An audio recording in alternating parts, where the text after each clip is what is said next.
Hindi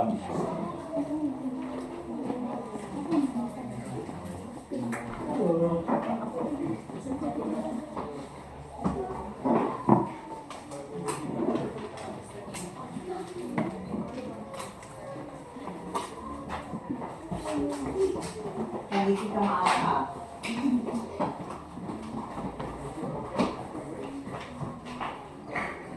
How's SG?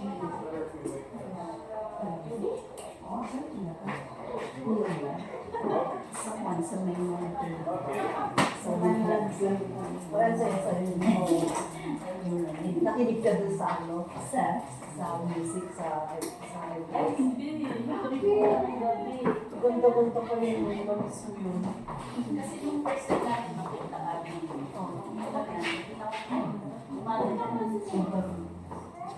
lumaan ay din ano ka sa iba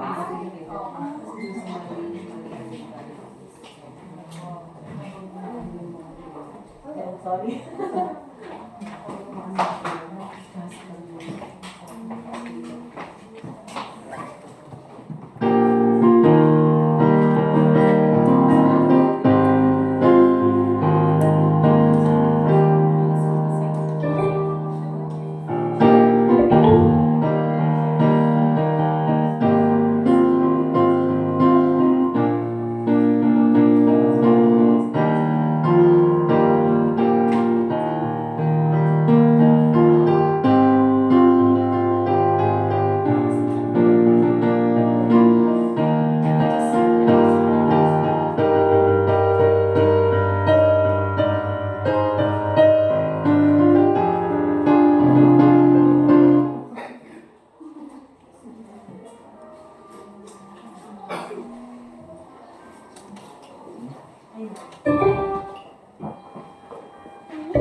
Dustin, naka-open ba yung Bluetooth? Hindi. Ay, hindi pala kayo kumanta. Sis Rosalie, naka-open ba yung Bluetooth mo?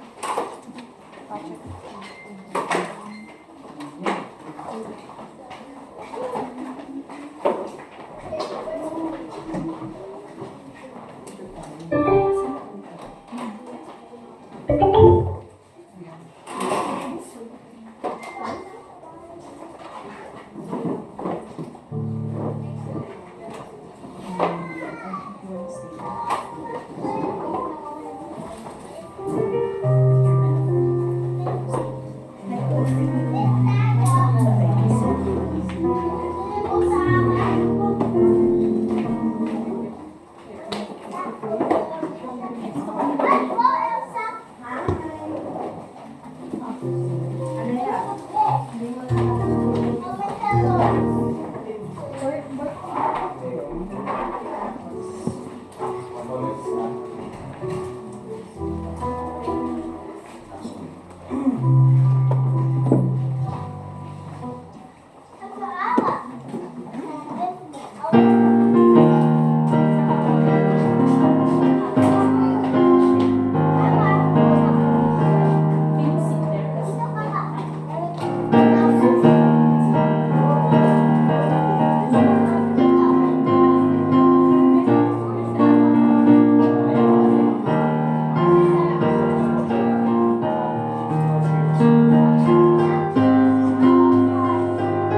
Alright, so let's go ahead mga kapatid at sisimulan natin ang ating service. Thank you, tanda kayo na. Gusto niyo hindi ka ninyo. Okay. Let's all stand up please. Tayo po tayong lahat. And then, we'll start by prayer. Pagkatapos po niyan, we'll go ahead sa ating singing. Wala kayo ng mga songbook niyo.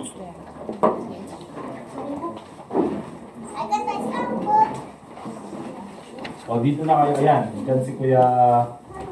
Ang kuna para. Alright, let us pray. Let us pray. Dear God, Heavenly Father, once again, we thank you so much for bringing us together. Salamat po muli, Panginoon, for the opportunity to worship you and to serve you this morning. And pinapanalangin po namin, Panginoon, that your name, your Holy Spirit will guide us once again sa umagang ito as we go through our lessons. I pray, Lord, that your name be glorified sa aming pong kantahan, sa aming mga prayers, especially to the preaching of your word, at ganoon po sa aming mga offerings. So once again, Panginoon, please help us set our hearts and minds in worshiping you alone this morning. So once again, Panginoon, we give you back all the glory and praise, and also pray in the name of the Lord Jesus Christ. Amen. All right, let's open our songbooks, please. And we'll sing. We'll sing My Redeemer 202, song number 202. Song number 202. I will sing of my Redeemer. Alright, all together on the first stanza.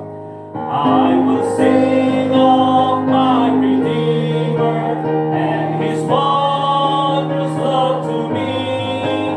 On the cruel cross he suffered, from the curse to set me free. Sing, oh sing of my Redeemer, with his blood he purchased me. On the cross he sealed my pardon, made the dead and made me free. I will tell the wondrous story, how my lost estate to save. In his boundless love and mercy, he the ransom freely gave. Sing, oh sing of my Redeemer, with his blood he purchased me.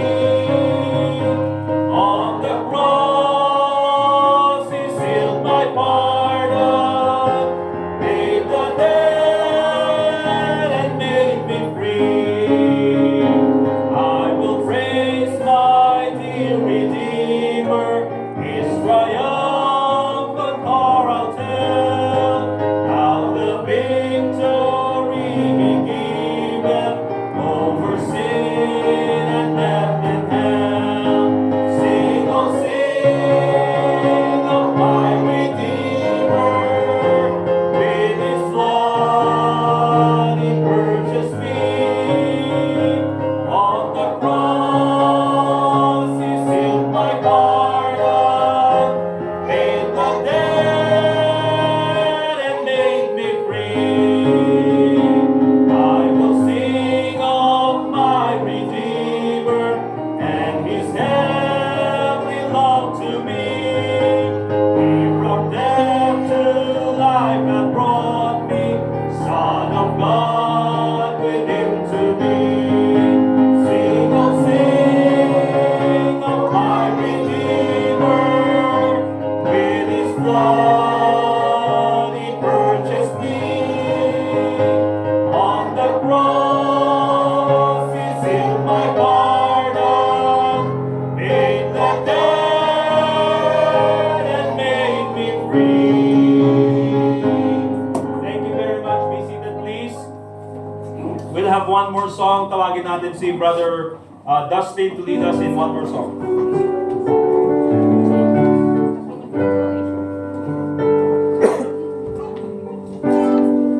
Let's open yung songbooks to Psalm 210.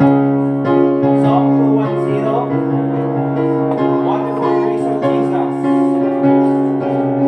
Wonderful grace of Jesus. On the first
Alright, thank you very much mga kapatid for singing wonderfully, singing energetically, at thank you for being here again this morning. Okay, dadako tayo sa mga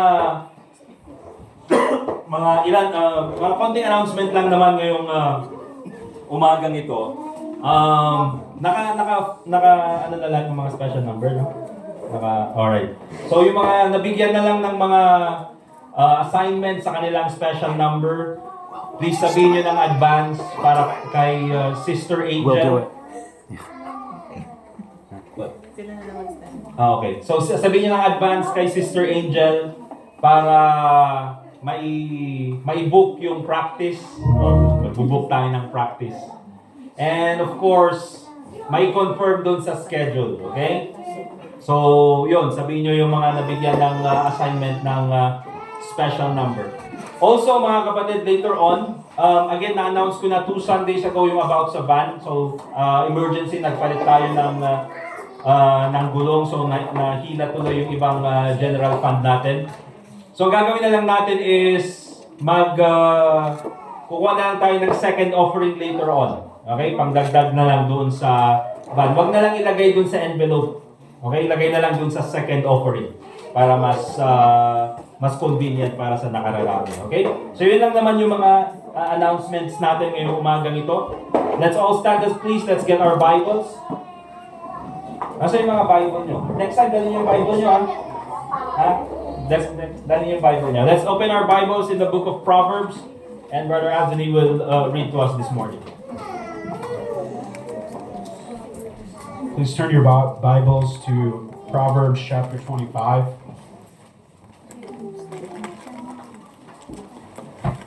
Proverbs chapter 25.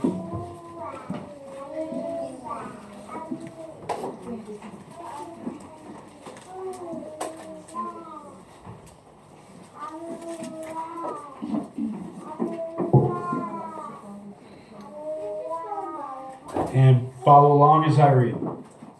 These are also proverbs of Solomon, which the men of Hezekiah, king of Judah copied out.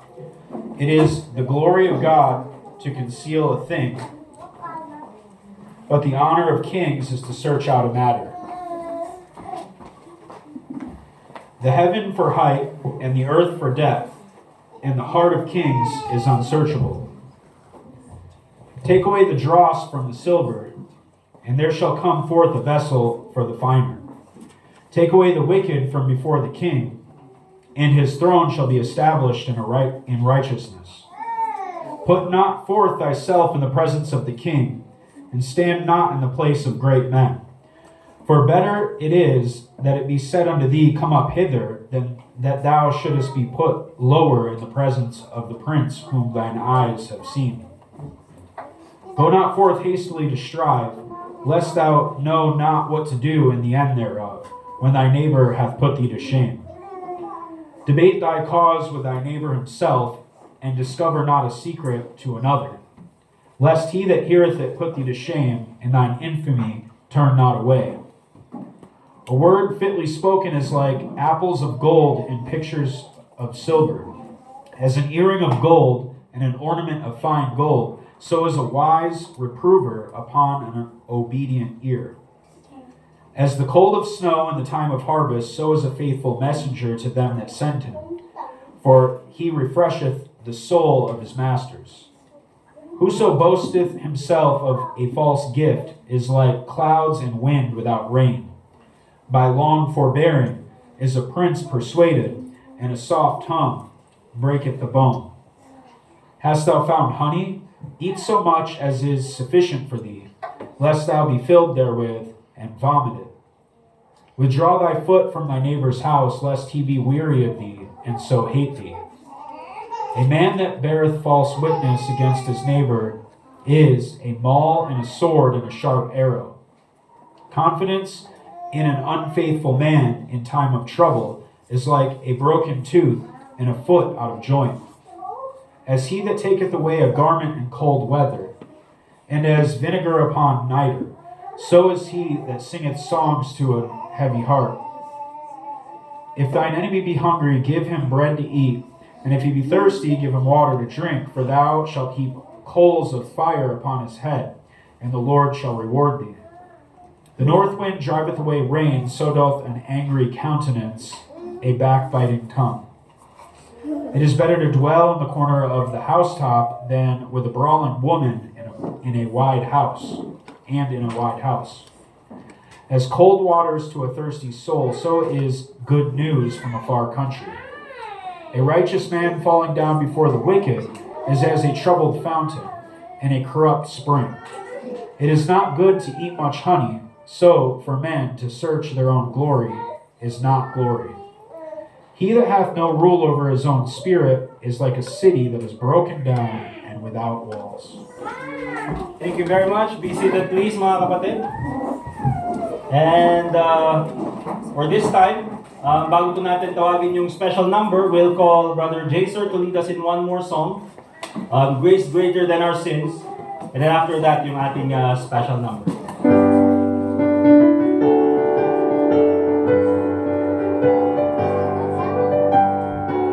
Saan po natin sa page 208? 208.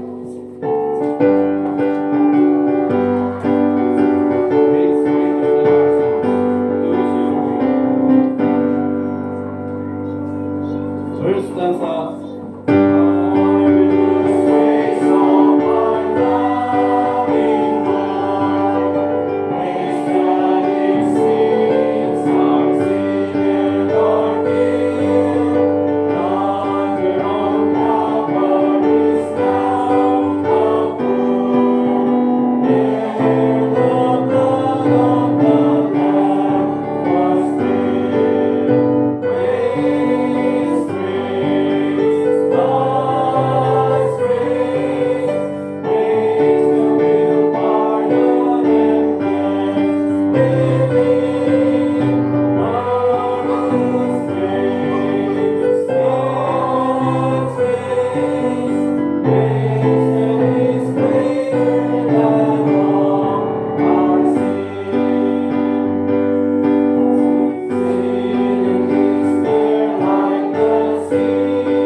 natin yung mag-special number ngayong umagang ito. It's called Brother Anthony. And papakinggan po natin yung kanilang special number.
Yung kinanta nila is Psalm chapter 11 yun.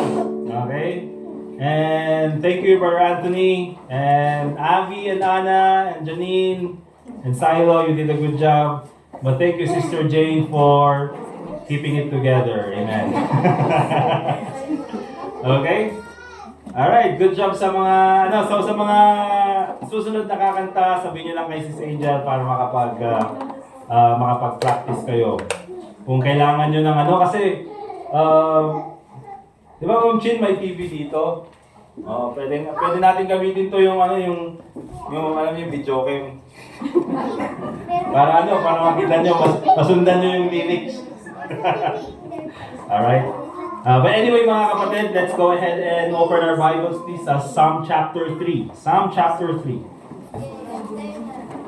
Behave na kids, behave. Listen na sa akin, makinig na sa akin.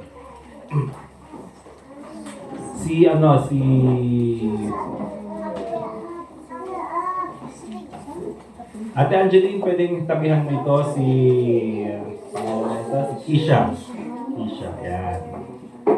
Tapos, okay kayo? Okay na kayo?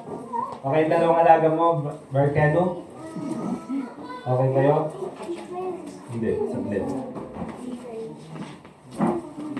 Sige, basta sundan nyo na lang ba? Psalm chapter 3. Okay, Psalm chapter 3. Let me read po yung Psalm chapter 3. And ang sabi ng Bible in Psalm chapter 3, Lord, how are they increased that trouble me? Many are they that rise up against me. Many there be which say of my soul, there is no help for him in God, Selah. But thou, O Lord, art a shield for me, my glory and the lifter up of mine head. I cried unto the Lord with my voice, and he heard me out of his holy hill, Selah. I laid me down and slept. I awake, for the Lord sustained me. I will not be afraid for 10,000 of people that have set themselves against me round about. Arise, O Lord, save me. O my God, for thou hast smitten all mine enemies upon the cheekbone. Thou hast broken the teeth of the ungodly.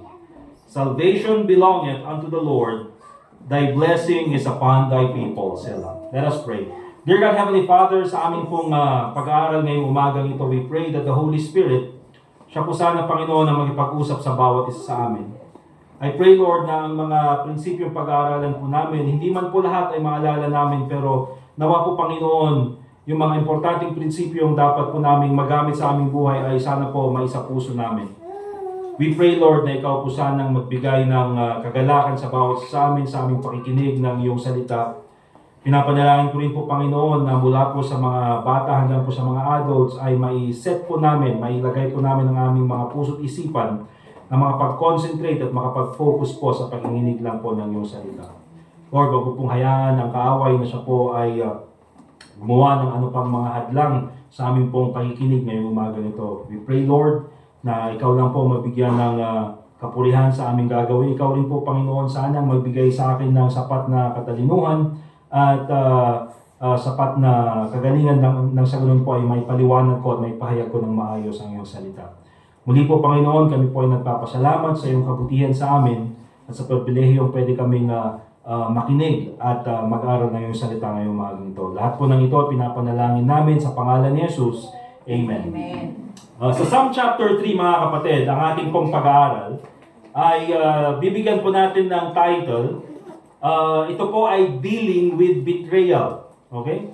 Dealing with betrayal. Ano po ang gagawin natin kapag ka po tayo ay dumaan sa pagkakataon na yung mga taong inaasahan natin, yung mga taong pinagkakatiwalaan natin, or even po yung mga taong mahal natin, sila po ay tatalikod sa atin.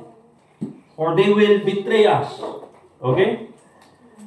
Dito sa Psalm chapter 3 verse 1, nakikita po natin na ang psalm na ito ay personal para po kay David. Kasi bago po natin basahin yung Psalm chapter 1, nandyan po doon sa title ng Psalm chapter 3 nakalagay, A Psalm of David when he fled from Absalom, his son. Okay?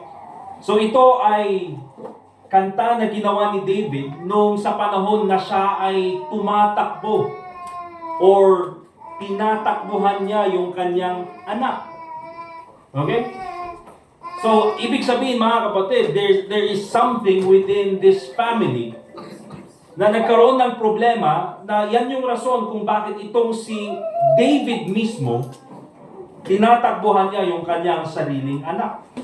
I'm not sure, mga kapatid, kung meron bang mga instances na dapat ang isang magulang ay takbuhan niya dahil sa takot yung kanyang sariling anak. Now, marami pong mga pwedeng example na gamitin ngayon, but in this case, mga kapatid, I would say that this is a time na itong si David was betrayed by the people that he loved. Okay? Hindi lang po si Absalom, mga kapatid, ang nag-betray or trumaydor kay David sa panahon na ito.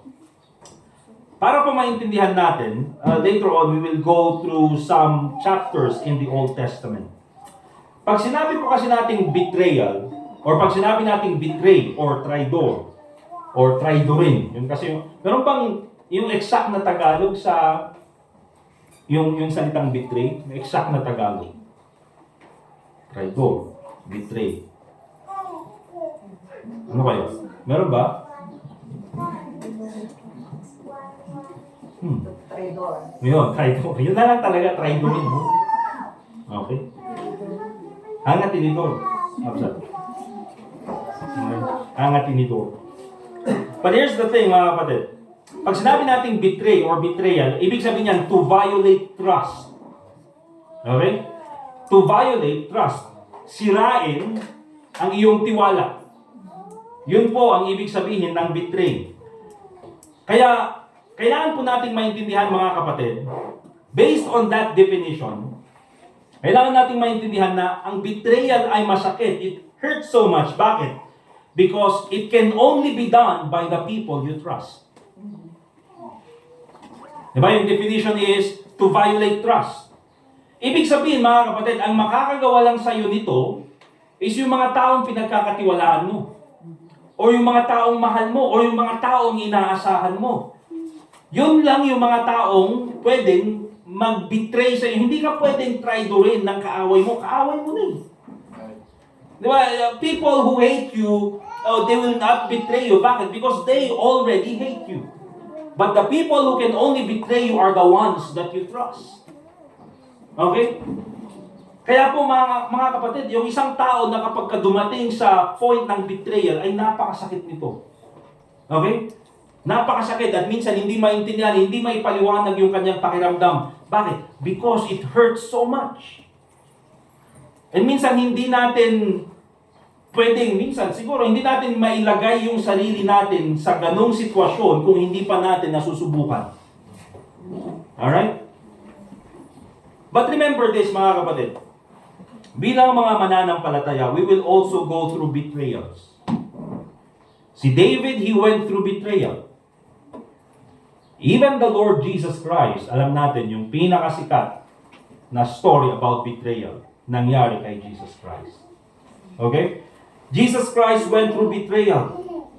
Kaya po mga kapatid, isa sa mga, I would say, difficulties or temptations or even afflictions na pwedeng pagdaanan ng Kristiyano is betrayal. Okay? Ang sabi ng Bible in John 15:20, the Bible says, remember the word that I said unto you, sabi ni Jesus Christ. The servant is not greater than his Lord. If they have persecuted me, they will also persecute you. Ang sinasabi ni Jesus Christ dito, mga kapatid, is that kung ano yung ginawa sa akin, ganun din yung gagawin sa inyo. Ibig sabihin, the more na sinusundan natin si Kristo, the more that we are being like the Lord Jesus Christ, dyan po mas dumarami yung persecution or even sabihin natin mga issues na darating sa ating buhay. At isa nga po sa mga pwedeng pagdaanan ng Kristiyano is betrayal. Jesus Christ experienced betrayal at hindi po malayong mangyari sa bawat isang Kristiyano. Okay? Now, betrayal can happen in many aspects of life. Pwede po yung mangyari sa pamilya. Okay? Ayaw naman na po natin gatungan pa or dagdagan pa yung issue. Pero alam natin yung nangyayari dun sa family ng gold medalist natin. Okay? Gusto mong iwasan pero nasa news. Okay? Gusto mong iwasan pero habang biglang gusto mong iwasan pero may kakausap ko, ano may nangyari sa Carlos yun? Grabe no? Di ba? Mga kapatid, that is, I would say, an example of betrayal. Now, huwag na natin sabihin or puntahan kung sinong nauna, it's just sad to see, mga kapatid, na mag-ina, mag-ama, yung mga anak ay nag-aaway-aaway. Okay, at dinadala sa social media. Family can betray you. Okay, pwede pong mangyari yan sa buhay natin. Mga friends, mga kaibigan natin, pwede tayong i-betray, pwede tayong traidorin. It can happen. Alright? Sa work, ay pambira. Andyan palagi yung betrayal. Bakit? Yung work, minsan, nandyan yung politicking. Nandyan na rin yung politics. Okay? Minsan, bait-bait sa'yo. Tapos mamaya, kumukuha na pala ng information na gamitin sa'yo. Okay?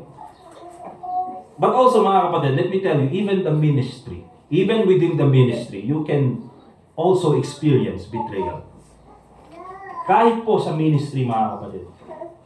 At bakit ko nasabi yan? Bakit? Yung ministry nga ni Jesus Christ, naka-experience siya ng betrayal. Okay? Sa ministry na ginagawa ni Jesus Christ, wala siyang ibang ginawa kundi sundin yung kalooban ng Diyos Ama.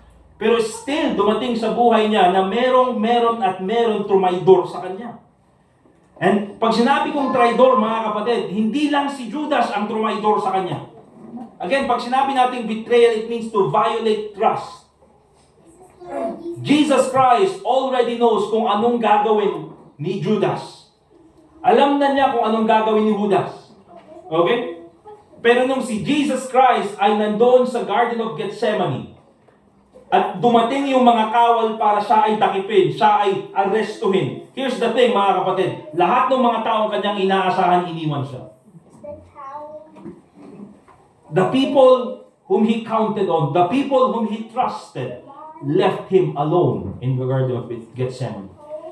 Hindi lang yan, mga kapatid. Nung may pagkakataon na ipagtanggol si Pedro ang ating Panginoong Hesukristo, ano sabi niya? Hindi ko kilala yan. Mga kapatid, that is betrayal.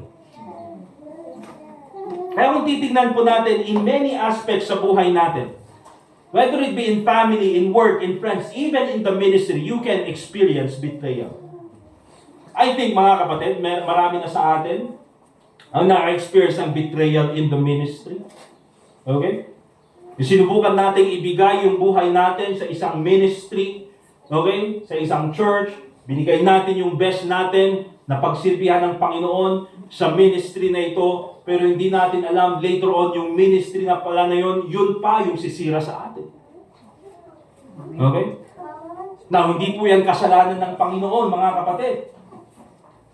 But there are people in the ministry na truly cannot be trusted. Now, hindi lang po yan sa mga members, mga kapatid. Even within the circle of pastors, meron din pong mga betrayal na nangyayari. Alright? Ay, kinausap ko yung mga ibang preacher before ako mag-preach doon sa ministry conference na pinuntahan natin last August 26 or 27 yata yun, diba? And so tinanong ko lang, ano ba yung mga issues na prevalent sa mga churches nowadays? Well, it's yung mga regular issues when it comes to the ministry, especially when it comes to being a pastor. Na minsan talaga, mga kapatid, and I believe this, that when it comes to the ministry, mga kapatid, I believe that the pastor is I would say, should be put in a higher standard than the members. Okay? Because it's a position of leadership. But also, I understand, mga kapatid, you need also to understand na sa ministry ng isang preacher, it's a difficult ministry. Bakit? Let me just give you an example. Kami po as a preacher, para lang ma-illustrate, para kaming mga isda na nasa aquarium. Nagets nyo? Everything we do ay nakikita ng mga tao. And especially, nakikita ng mga members. Okay? Very visible. And so sometimes, gusto lang just, hindi ito complain, hindi ito rant. Naintindihan nyo? Nasaan si Bardas, hindi ko sana para pigilan mo ako, no? Hindi. Okay? Para lang makita nyo, for just a preview or sneak peek. Okay? It's difficult then, bilang isang preacher, of course, to deliver and prepare and mag-isip ng mga sermons, every Wednesday, every Sunday school, Wednesday evening, kailangan mag-prepare sa mga Bible studies. And hindi lang yan, mga kapatid. Not only the pressure of preparing a sermon, but also living up with the sermon. Kasi ang hirap naman na mag-preach ka about betrayal, tapos ikaw naman yung pinaka-traidor. Di ba? So you need to force yourself to live in holiness na kailangan dapat hindi magkamali sa lahat ng gagawin, at kapag ikaw nagkamali, kitang-kita ng lahat ng tao. Hindi lang yan, mga kapatid. Pag ikaw nagkamali, okay lang, makita ng mga tao. Pero yung asawa mo magkamali, yung anak mo magkamali, kitang-kita ng lahat. And oftentimes yan yung pinag-usapan naming pressure before ako nag-preach. And then sabi niya kasi isa, well, sa akin okay lang eh. Pero sabi niya ganyan, pero yung asawa ko nag-pressure. Parang kailangan siya yung lahat gagawa ng mga ito and blah blah blah and lahat kailangan maging perfect. And so isa sa binanggit ko doon is, when it comes to being a pastor's wife, mga kapatid, it's not a position in the church. Okay? Hindi po yung position sa church. Na kapag wala yung pastor, yung asawa ng pastor ang magpipreach, na parang pastora, mga kapatid. Hindi po.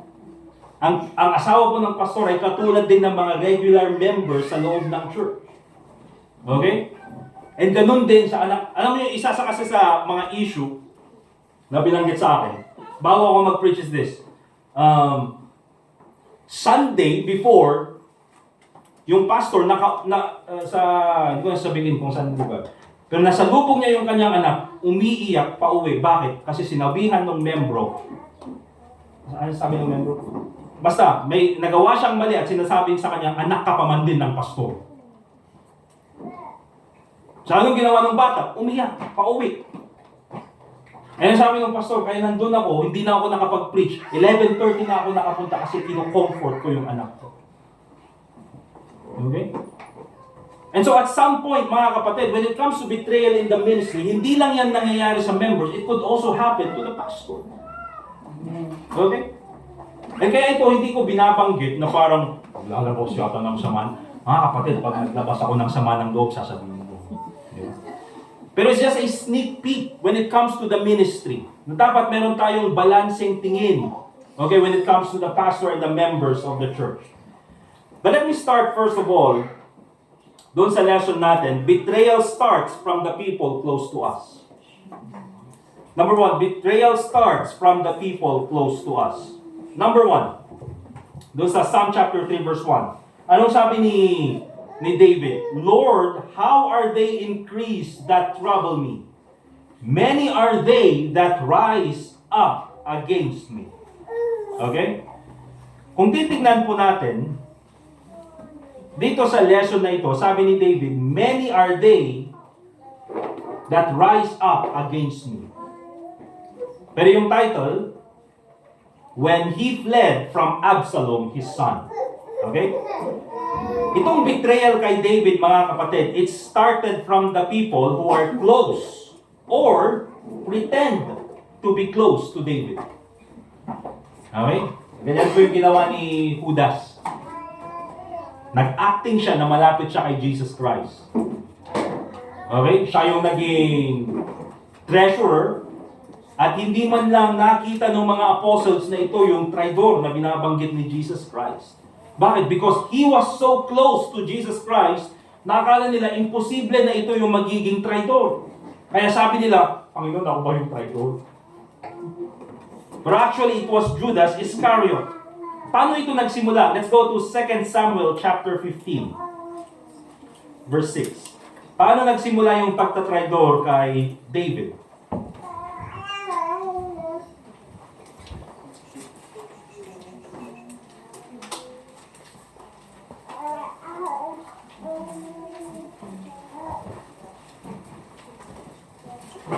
Second Samuel chapter 15.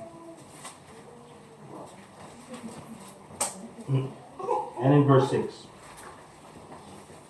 Ang sabi ng Bible, and on this manner did Absalom to all Israel that came to the king for judgment. Okay, so dito nagsimula yung pagtatraidor.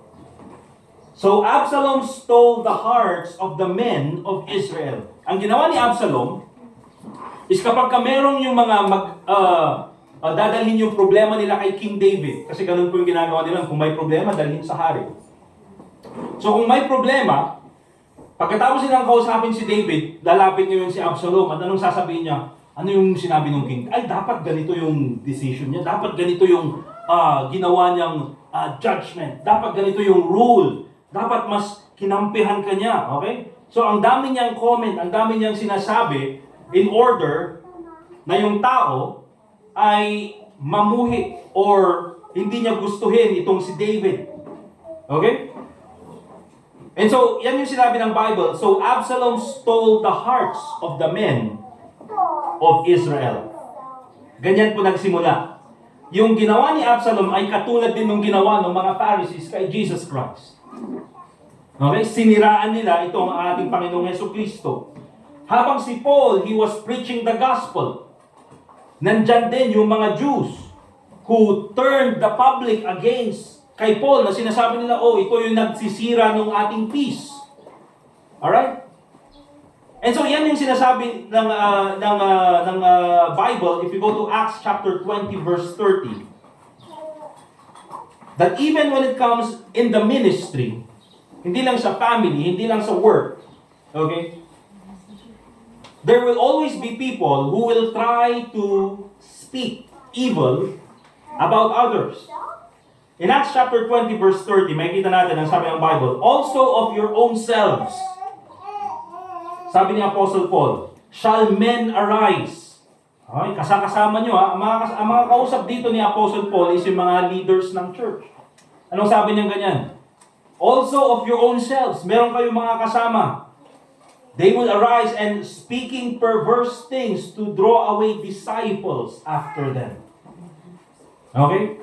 Magsisimula silang mag-start ng gossip, mag-start ng chismis, mag-start ng mga issue, nang sa ganun ay magkaroon ng division within the church. That's why remember this, mga kapatid.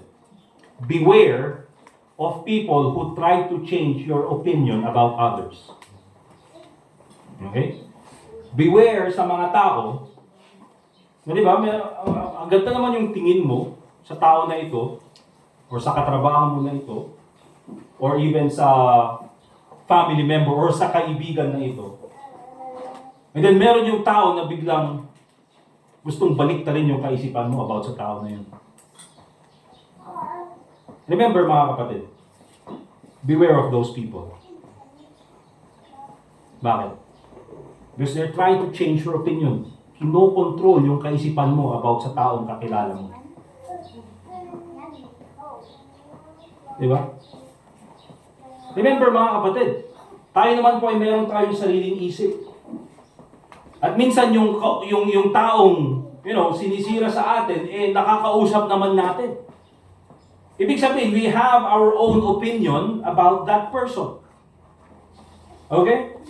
But oftentimes, ganun yung ginagawa nila. So be cautious of those people who speak against your friend, or a family member, or even a member of the church, who try to change your opinion. Okay?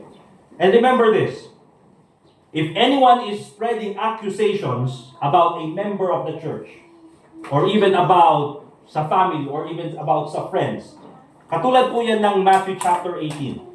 Okay? Pwede i-apply. Anong pwede yung sabihin? Brad, kung meron kang problema sa kanya, sabihin mo sa kanya ng personal. Okay? Hindi mo kailangan sabihin sa akin. Pag sinabi mo sa akin, hindi ko masosolve yung problema. Kung meron kang problema sa kanya, sabihin mo sa kanya ng personal. At dyan po nagkakaroon ng maayos na pag-iisip mga kapatid. Okay? Remember, gossip ends in the ears of the wise. Okay? Kapag may napakinggan na gossip or napakinggan na chismis, if that person is wise, it ends with him or with her. Bakit? Anong sasabihin niya? Ay, hindi tama yan, Brad. Dalhin mo na lang sa kanya. Siya na lang magsusolve dyan sa problem na yan. Okay? Now, that is how it started kay Absalom. He stole the hearts of the people. Now, how did it strengthen? Paano ito dumami? Paano ito naging, malaking issue na even King David, iniwan niya yung kanyang trono at tumakbo palayo kay Absalom. Let's go to verse 31, 2 Samuel chapter 15, verse 31.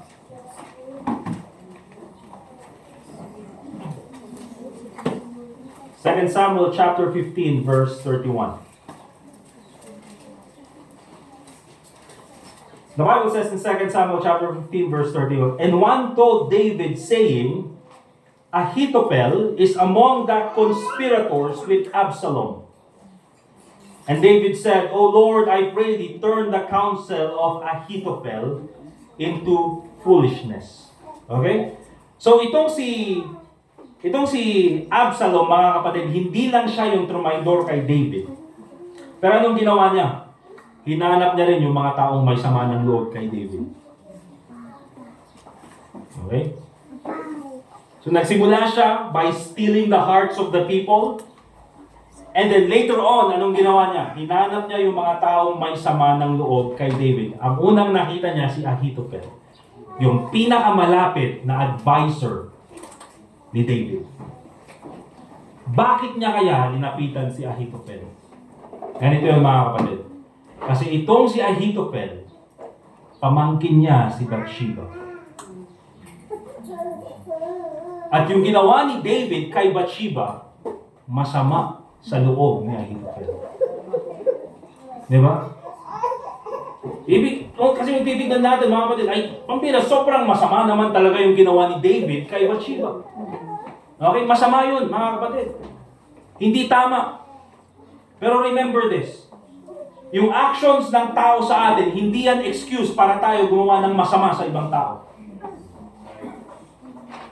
Okay? Kasi ang turo sa atin ng Bible is this, be not overcome of evil, but overcome evil with good. Alright? So although sabihin natin, masama kasi yung ginawa ni David kay Bathsheba, pero hindi yan excuse. So itong si Ahithophel, meron siyang sikretong sama ng loob kay David dahil sa ginawa ni David sa kanyang granddaughter, hindi pala pamangkin, okay? Granddaughter. Now it seems na mas dumarami yung mga taong against kay David. At hindi lang yan, meron pang isang hinanap itong si Absalom, hinanap niya si Shimei. Itong si Shimei ay part naman doon sa family ni King Saul na pinalitan ni King David.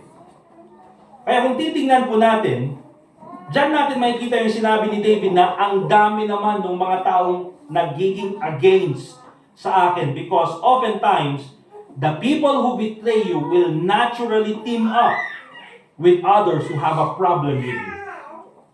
Okay? Yan po yung ginagawa nila. Okay? But remember this, betrayal is painful. Amen? Amen. Masakit po. But also, it's a blessing. Bakit? Because it reveals who your true friends are. Amen.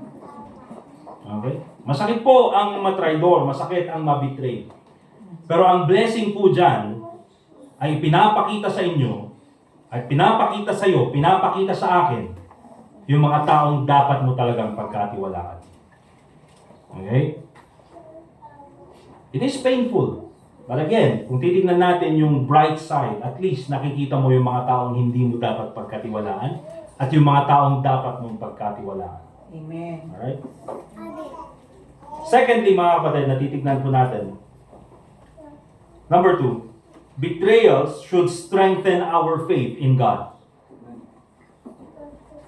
Betrayals should strengthen our faith in God. Una, betrayals start from people close to us. Ito yung mga taong pinagkatiwalaan natin. Tapos sila pa yung magsasalita sa atin ng masama or sila yung gagawa sa atin ng masama. However, hindi yan yung rason na talikuran natin ng Panginoon. Amen? Bakit? Tao yan eh. Iba ang Diyos. Iba ang tao. Iba ang Diyos. So kung ano yung nangyari sa atin mga kapatid, alam natin na may plano ang Panginoon. Again, isa nga sa mga plano niya, isa sa purpose niya ay para makita natin kung sino yung mga tunay na kaibigan or tunay na kapamilya or tunay na kasama sa ministry. Okay? That's why betrayal should strengthen our faith in God. Hindi dapat yan yung rason na tumigil ka sa paninilbihan sa Panginoon, but dapat yan yung magpalakas sa iyong pananampalataya. Kaya sabi ni David sa Psalm chapter 3 sa verse 6. Psalm chapter 3 verse 6. Di ba? Ang dami nang nagiging against sa kanya. Si Absalom, he stole the hearts of the people. Yung kanyang closest advisor ay naging kasama na ni Absalom. At kailangan niyang iiwan yung kanyang kingdom. Bakit? Because even the whole kingdom is already against David. Sino na yung mga kasama niya? His mighty men. Ilan yung mighty men ni David? 30. Diba? Pero at least nakita niya, ito yung mga taong pwede kong pagkatiwalaan. Ano sabi ni David in Psalm chapter 3 verse 6? I will not be afraid of 10,000 of people that have set themselves against me round about. Hindi ako matatakot kahit magsama-sama sila. Diba? Kahit magpatong-patong kayo, hindi ako matatakot sa inyo. Okay? Kasi kung titignan po natin, kahit na lahat, siguro sa buhay ni David, it seems that everything is falling apart. Okay? Nasira na yung kanyang pamilya, nasira na rin yung kanyang kingdom. But still, yung pananampalataya ni David sa ating Panginoon hindi nagbabago. Amen. Kaya kung titignan natin, kaya pala ito yung sinasabi ng Bible, the man after God's own heart. Okay? Tignan niyo yung sabi dyan sa Psalm chapter 3 verse 3. Bakit ganun na lang yung sinabi ni David sa verse 6 na I will not be afraid of 10,000 of people. Ano ba yung sinabi niya sa verse 3? Sabi niya, but thou, O Lord, art a shield for me. Ikaw, Panginoon, ang aking kalasag. Tama. Kalasag. Okay? Kalasag. Shield. Now, isa sa mga makikita po natin na katotohanan dito, God being our shield. At hindi lang po yan nangyari kay David, mga kapatid. Sa Genesis 15:1, let me just read to you, basahin ko lang. Ang sabi ng Bible about kay Abraham, after these things, the word of the Lord came unto Abraham in a vision, saying, fear not, Abram, I am thy shield. Okay? Now, pinakita ni Abraham na ito ay pinakita ng Panginoon kay Abraham na siya yung kanyang shield, siya yung kanyang kalasag. The truth is this, mga kapatid. Hindi po naging shield ni Abraham ang ating Panginoon after these things. Kasi yung sabi. Ang sabi ng Panginoon, I am thy shield. Ibig sabihin, sa lahat ng nangyari sa iyo, Abraham, ako yung iyong kalasag. And that's the reason why nag-survive ka. That's the reason why nagpapatuloy ka dahil sa akin. Because I am your shield. And you know what, mga kapatid? Kahit na maraming tao ang pwedeng trumaydor sa iyo, you can be betrayed in the ministry, you can be betrayed by your friends, even sa iyong trabaho, even in the workplace. You can be betrayed by the people that you love. But remember this, you will continue to survive. You will go through those difficulties. You know why? Because God is your shield. Amen. At kaya yung katotohanan dyan na ganito, mga kapatid, is this. Pag sinabi nating kalasag, bago makarating sa'yo, kailangang lumusot doon sa kalasag. Ibig sabihin, before dumating sa'yo yung sakit, nasubukan na ng kalasag. The truth is this, what they do to us, they do to God. Bakit? Because God is our shield. Amen. Okay? Kaya kung titignan po natin, ganun na lang kalakas yung confidence ni David. Na kahit na marami sila, kahit na buong kingdom, kahit 10,000 of people, I will not be afraid. Bakit? Because God is my shield. Kung ano yung ginagawa niyo sa akin, you're doing it to God. And you know why? Siguro hindi ako babawi, but here's the thing. Matakot ka kung ang Panginoon ang gaganti para sa akin. Right. Amen. That's why yung sinasabi ni David, God is my shield. Ano pang sabi niya in verse 8?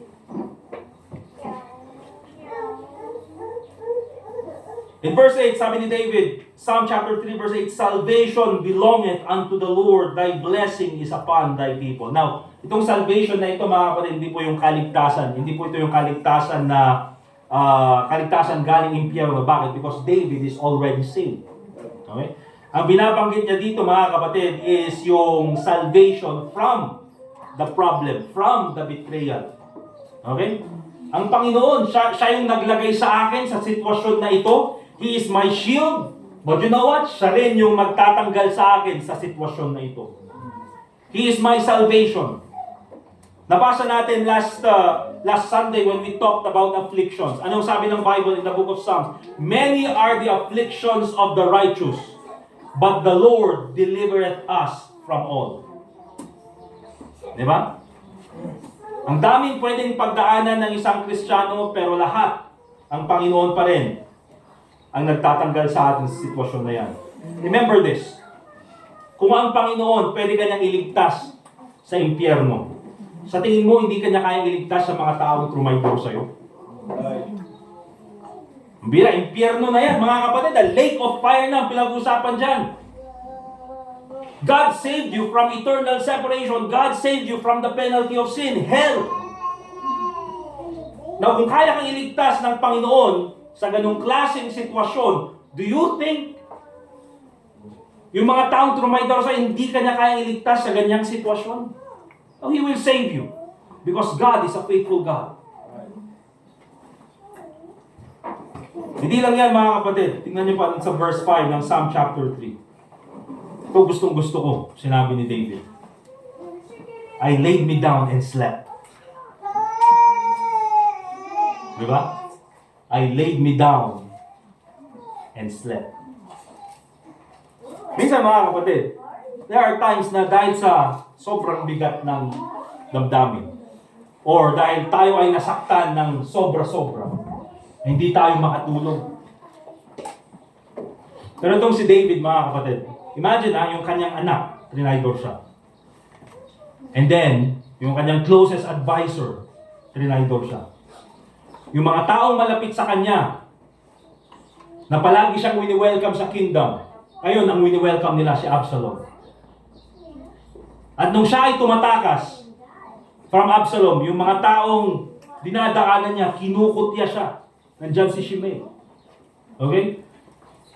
Kung titingnan natin, kung ikaw yung nandun sa sitwasyon ni David, bira, masakit naman.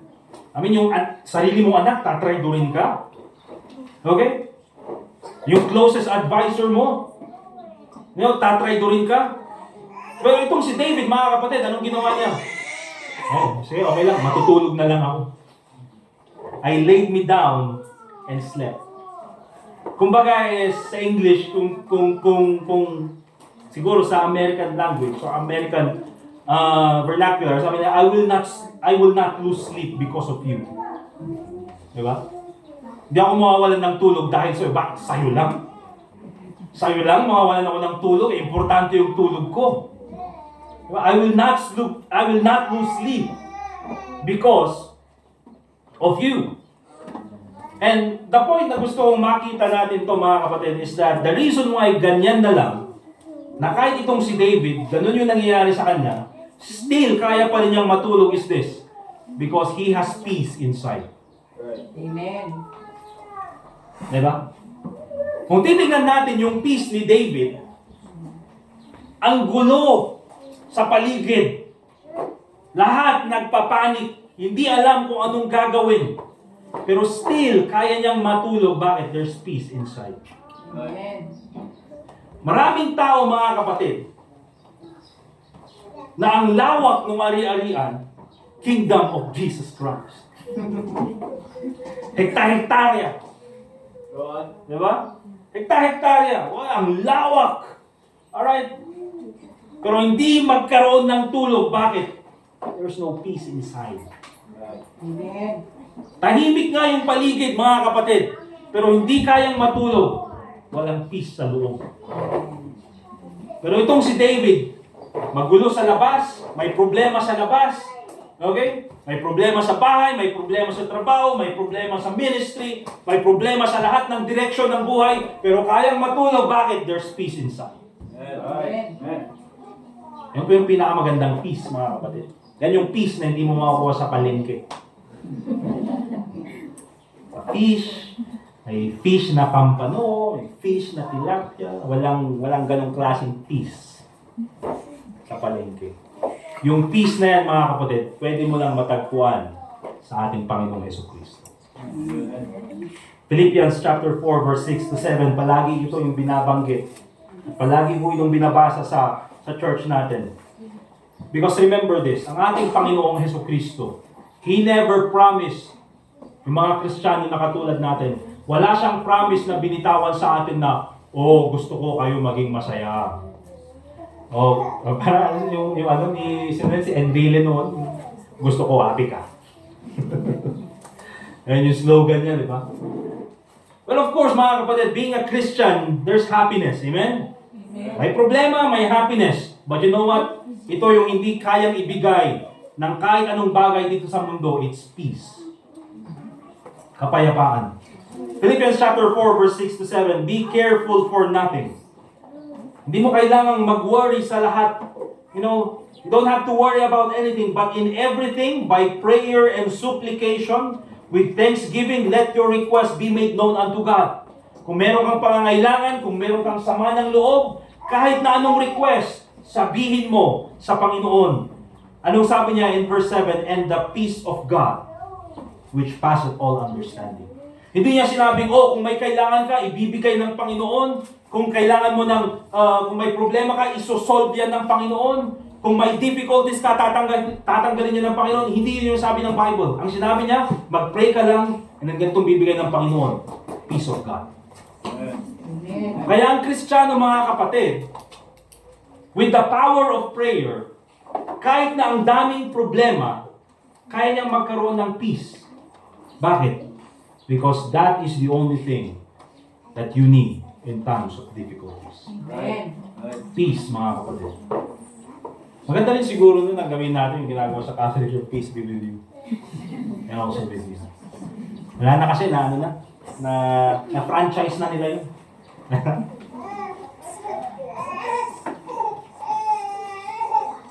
And of course, in verse 5, sabi ng Bible, I laid me down and slept. Ito maganda. I wait for the Lord sustain me. Ano ibig sabihin yan, mga kapatid? Hindi nawawala ang purpose ng buhay. As long as God is there, my purpose will always be there. Okay?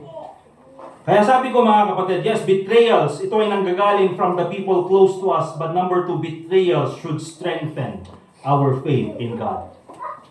Alright? And number 3, ito po yung last. Ito maiksi lang. Number 3, betrayals are not permanent. Okay? Betrayals are not permanent. Of course, mga kapatid, in the end, itong si David, he still emerged victorious. Bakit? Anong nangyari? Si Absalom namatay. Si Ahithophel nagpakamatay. Si Shimei papatayin. Grabe naman. naging outcome ng mga trumaydor kay David, no? Yung isa namatay. Yung isa nagpakamatay. Yung isa papatayin. Okay? Will be put to death by Solomon. Kaya kung titingnan po natin, mga kapatid, itong si David, habang nangyayari yung mga bagay na yan, hindi siya nagpanik. Hindi siya nawalan ng pag-asa. Hindi siya nawalan ng pananampalataya. Yes, he was sorrowful. Yes, he was down. Siya ay spiritually down probably, but he was never at a point where he thought that God had forsaken him. Hindi po siya pumunta sa point na hinalimutan na ako ng Panginoon. You know why? Because betrayals are not permanent. Kaya before we end, I would give some takeaways dito sa point na ito para after po natin mapakinggan ang mensahe na ito, at least meron tayong mga baon-baon na mga prinsipyo that we can apply in our life. Remember this, hindi mo man pinagdaraanan ngayon ng betrayal, okay? But I believe that this preaching ay binigay sa'yo ng Panginoon because at some point in your life, pagdaraanan mo ito. Okay? And so, kapag ikaw dumaan sa betrayal, here are some key takeaways. Now, huwag po sana natin kakalimutan. Remember this, don't take vengeance. Leave it all to God. Amen. Okay? Huwag kang gaganti. Iwan mo na lang sa Panginoon. Kasi pag gumanti ka, mga kapatid, yung tendency, baka sobra-sobra. At pagka gumanti ka, gagantihan ka na naman. At pag ginantihan ka, gagantihan ka na naman. Kaya walang katapusan yun, mga kapatid. Kaya pagka ikaw, ginawan ng masama, they betrayed you, huwag kang gaganti. Okay? Leave it all to God. Bakit? Ang sabi ng Bible, vengeance is mine, saith the Lord. Kapag ang Panginoon ang gumanti para sa iyo, walang sino man ang pwedeng gumanti sa Panginoon. Alangan mo't sige man, balusan ni Apo Diyos, kita naman, niya di abutom. Diba? So don't take vengeance, leave it all to God. Number 2, remember this, traitors can never be victorious. Amen. Hindi sila magtatagumpay. Nakita natin yan, mga kapatid, doon sa examples. Judas Iscariot hanged himself. Okay? Ananias and Sapphira, they betrayed the church, killed by the Holy Ghost. Alright? Diotrephes, mentioned in the scriptures in 3 John, mga kapatid. Si Diotrephes, he betrayed si John the Beloved. Anong nangyari sa kanya? Nang pangit ng testimony niya dito sa Bible. Wala kayong makikilala ng pangalan ay Diotrephes. Alright? Traitors can never be victorious. Number 3, let the Spirit of God lead you, not the flesh. Ano ibig sabihin niyan? Kasi minsan, pag tayong ginawa ng masama, ang reaction ng flesh natin ay gumante, or magsalita ng masama, or gawin din natin sa kanila yung ginagawa sa atin. But remember that. That is not the leading of the Holy Spirit. Amen. The Holy Spirit will never lead you into sinning. Okay?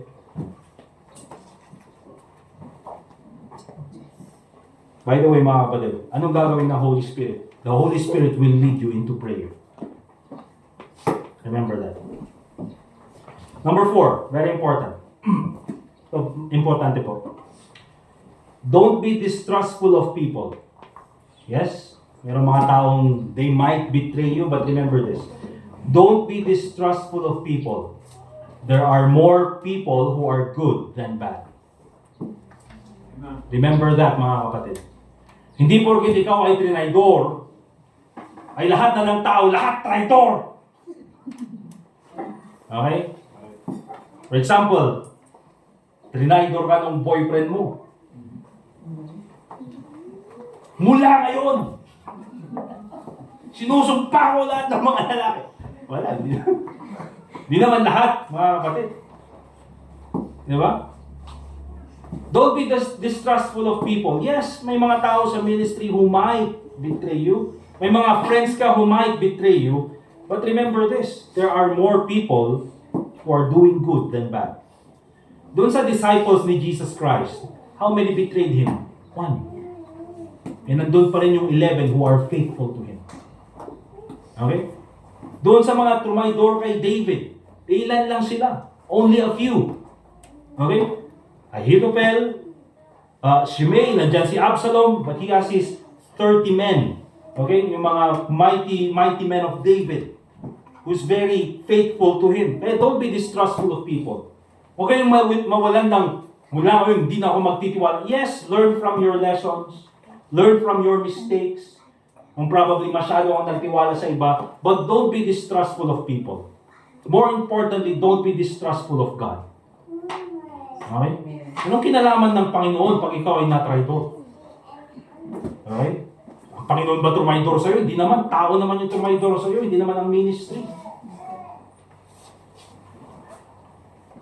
Number 5. Forgive those who betray you.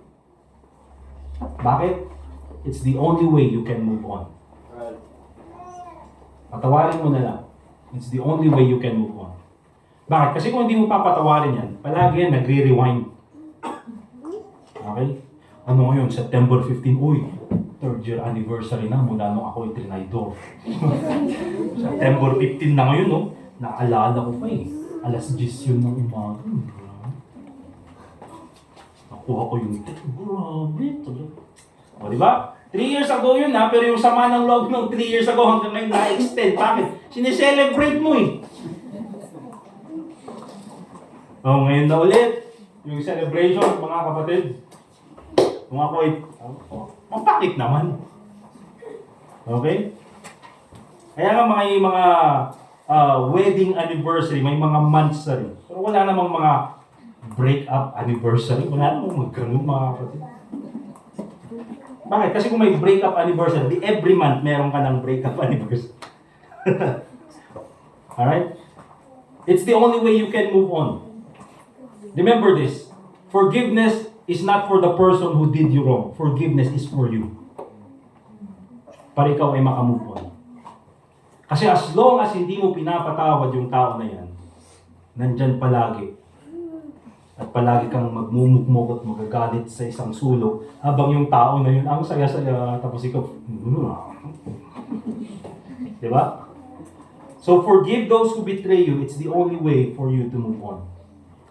Number 6, very important. Po yung panghuli. People will betray you, but Jesus will never betray you. Amen. Yes, mga kapatid, may mga tao na pwedeng tumaydor sa'yo, they will betray you. But there's someone who is constant, who will never betray you. The Bible says in Revelation chapter 19 verse 11, ito po yung isa sa mga napakagandang description kung sino ang ating Panginoong Jesucristo. Ang sabi ng Bible, "And I saw heaven open, and behold, a white horse." It's the second coming ni Jesus Christ. Anong nakita ni John? Nakita niya si Kristo. Anong sabi niya? "And he that sat upon him was called faithful and true." Ano ibig yan sabihin, mga kapatid? Yes, there will be people who will hurt you. There are people who might betray you. But there's only one who is faithful and true. And he is our friend, the Lord Jesus Christ. Yes, may mga taong pwedeng manakit sa iyo. But remember this, the Lord Jesus Christ will never betray you. And so when it comes to dealing with betrayal, mga kapatid, it starts from the people close to us. However, betrayal should strengthen our faith in God. And betrayals are not permanent. Okay? Amen. So ulitin ko lang yung 6 na yun. Don't take vengeance, leave it all to God. Traitors can never be victorious. Let the Spirit of God lead you, not the flesh. Don't be distrustful of people. There are many good people than bad. Forgive those who betray you. It's the only way for you to move on. And lastly, people will betray you, but Jesus will never betray you. Amen? Amen. Let us pray. Dear God, Heavenly Father, once again, we thank you for this time na kami po ay nakapakinig ng iyong salita. Dear God, I pray that you be the one to help us kung meron man pong mga panahon na kami po ay naging mahina sa aming pananampalataya. Lord, I pray that in every persecution or in every difficulty, in every issue sa buhay na aming kinakaharap, Panginoon, ay andyan ka palagi at gumagabay sa amin. Lord, we thank you for biblical examples na pwede pong magamit namin sa aming buhay, nang sa ganoon po ay we'll be able to make the right decisions. So I pray, Lord, Panginoon, nasa oras na ito, ikaw po ang magbigay ng tibay sa aming pananampalataya. And though there are times na kami po ay dadaan sa betrayal, Lord, I pray na ito po ay maging daan na sa ganun po ay mas maging matatag pa ang aming pananampalataya sa inyo. Panginoon, tulungan mo po kami maging mapagpakumbaba. And I pray, Lord, na kung meron man pong mga aspeto sa mensahe na aming nakita na hindi po naging kaaya-aya sa iyong harapan ng aming buhay, I pray, Lord, na tulungan mo po kami na baguhin ang mga bagay na ito. Lord, help us to be more like the Lord Jesus Christ. Help us be a better Christian. And I pray, Lord, that these principles that we have learned ay ma-apply po namin sa buhay namin. Panginoon, muli po, nagpapasalamat kami sa presensya ng bawat isa. At ikaw po sana, Panginoon, ang patuloy na makipag-usap sa bawat isa amin habang kami po ay mananalangin. Ikaw po, Panginoon, ang mabigyan ng kapurihan sa lahat ng aming gagawin. And also pray, let's continue to pray, mga kapatid. And this time, at habang andyan tayo sa ating upuan, let's continue to pray for one another. Okay? Pray for the ministry. And pray for yourself also. Pray for your family. Na if God wills, ikaw ay hindi dumaan sa betrayal, so be it. Pero kung ikaw ay dadaan sa mga ganyang klase ng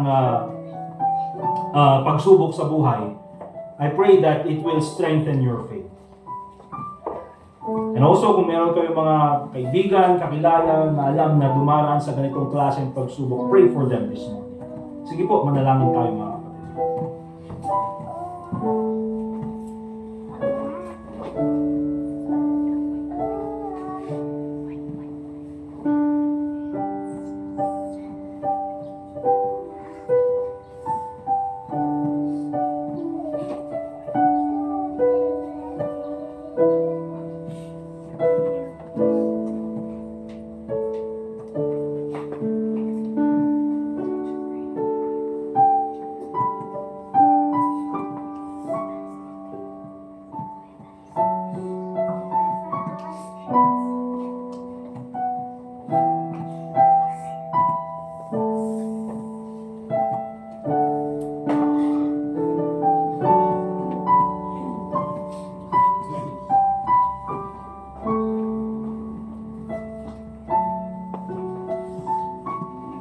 Heavenly Father, once again, we thank you for this time that we can pray.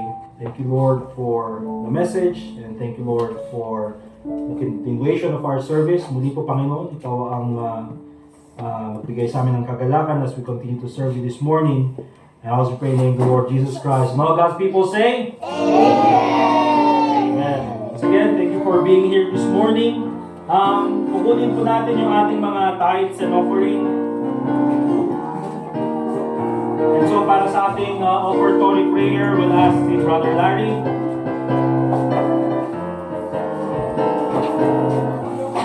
And tawagin natin si John Mark at Silo.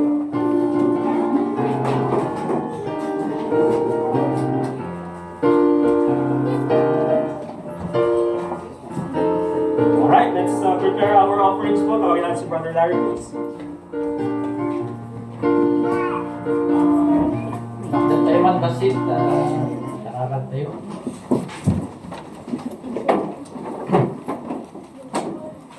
Diyos mi nga manakabalin, thank you manan, iti dating ayat mo, kinaimbag mo kara kami nga anak mo, thank you, dagiti naimbag nga salunat, iti napintas nga pangbidan, thank you, ta daka nga amami, at daka nga Diyos mi nga naayat, manangaasi kada kami.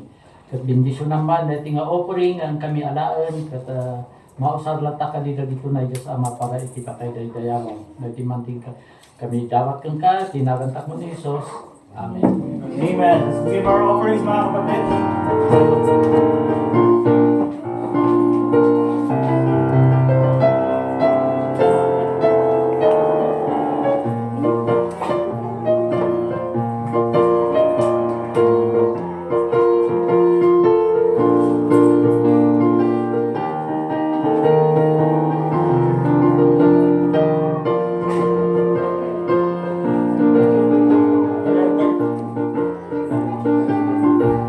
Tulad po ng sabi ko, mga kapatid, meron tayong special offering para sa yung sa sambahan. So si Brother Edgar po ang kukuha.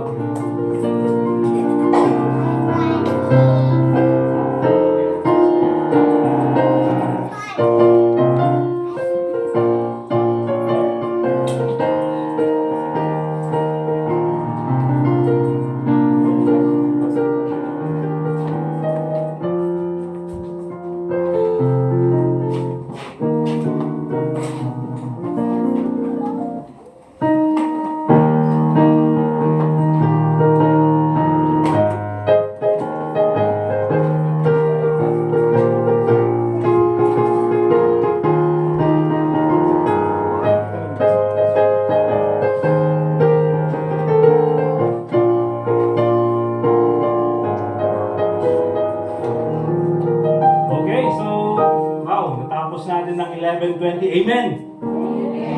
Record. Next Sunday, subukan natin 11:05. Hindi, kasi ayoko kasi ako yung preacher na ayoko yung kung wala ka nang sasabihin, huwag mo nang pahabain, di ba? May iba kasi yung preaching, tapos na sana pero pinapahaba pa. Okay? Saglit lang.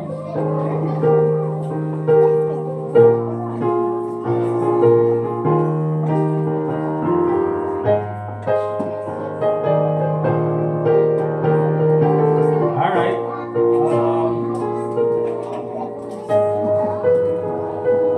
Ito yung mga sa August, no? Tsaka September. Ito yung mga past na nag-birthday na hindi nakuha yung mga token nila. Jemima. Ito Jemima. Ito yung intelligent pen. May AI ito. Kung hindi mo alam yung sagot, siya yung sasagot para sa'yo. Tika pa. Si Asher! Okay, ito eh.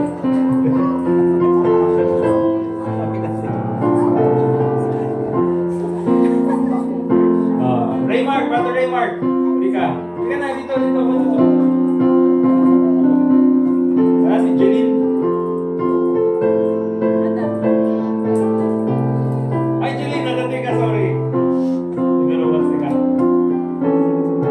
Alright. Okay. Kantahan natin sila September 18. June. Ay, sorry nagpayag yung June. July. Tapos, August. Okay, kantaan natin. Nakantaan na sila, pero ang pangit naman, awkward naman, binigyan natin ng gift. Tapos, alright, let's sing happy birthday. Happy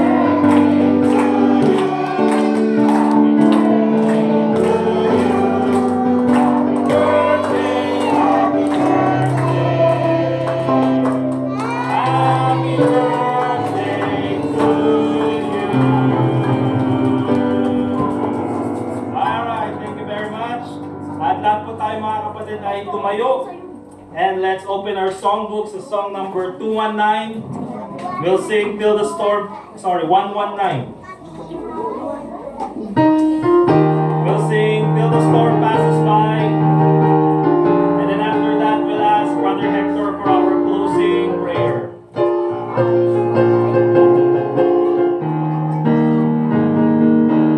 Alright, all together on the first stanza.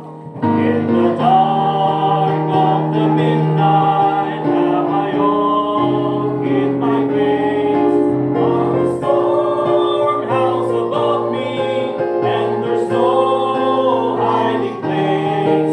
In the crash of the thunder, precious Lord, hear my cry, keep me safe till the storm passes by.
Si Brother Hector. Thank you everyone for coming. Sa mga bata, thank you very much for being here. Ma'am Marilyn and Ma'am Chin, thank you. And sige po, after this, we'll fellowship and shake hands.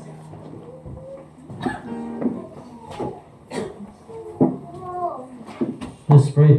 Our Heavenly Father, thank you again for your message to us this morning. Thank you for giving us what we need. Thank you, Lord, that the truth of your word also gives us wisdom. Thank you, Lord, that through this wisdom we can live our Christian lives. Thank you, Father, that you have your promise and your purpose in our lives. So thank you so much that we have you also. Lord, as we again separate ways this morning, continue to bless us, and we would give you the honor and the glory because we ask this in Christ's name. Amen. Amen. Thank you very much mga kapatid. We're dismissed. Let's shake hands. Let's fellowship. At